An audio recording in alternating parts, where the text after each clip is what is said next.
Trump ഖത്തറിലും വരുന്നു എന്ന് ട്രംപിന് കൈക്കൂലി കൊടുക്കുവാണ്. ഒരു ഫ്ലൈറ്റ് ജെറ്റ് ലക്ഷറിയസ് ആയിട്ടുള്ള ഈ രാജകീയ സംഭവം വലിയ മൂടി പിടിപ്പിച്ചേക്കുവാണ്. ഏകദേശം 400 ബില്യൺ ജെറ്റ് ട്രംപിന് കൈക്കൂലി കൊടുത്തു ഇവർ. അപ്പം ഇവരുടെ ധാരണ കൈക്കൂലിയും പണവും എല്ലാം കൊടുത്തു കഴിഞ്ഞാൽ പ്രശ്നമൊന്നും ഇതൊന്നും സമാധാനം ഉണ്ടാവത്തില്ല.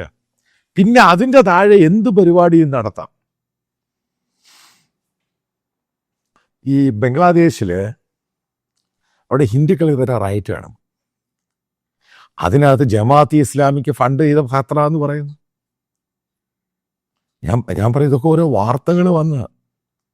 അതേപോലെ തന്നെ ഈ ഗ്ലോബലായിട്ട് ഈ ഒരു ഇസ്ലാമിക് ടെറർ മൂവ്മെൻറ്റ് അതിന് പല രീതി ഫണ്ട് ചെയ്യുന്നത് ഖത്തറ എന്ന് പറയുന്നു.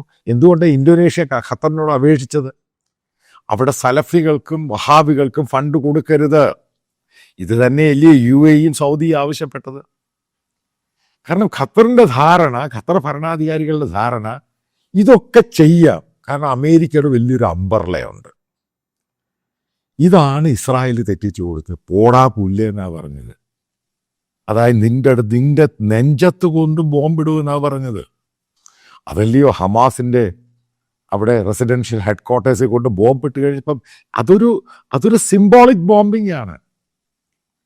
അതായത് അമേരിക്ക ഇറാനിൽ B-2 ബോംബേഴ്സ് പോയി ബങ്കർ ബോംബർ ഇട്ടു.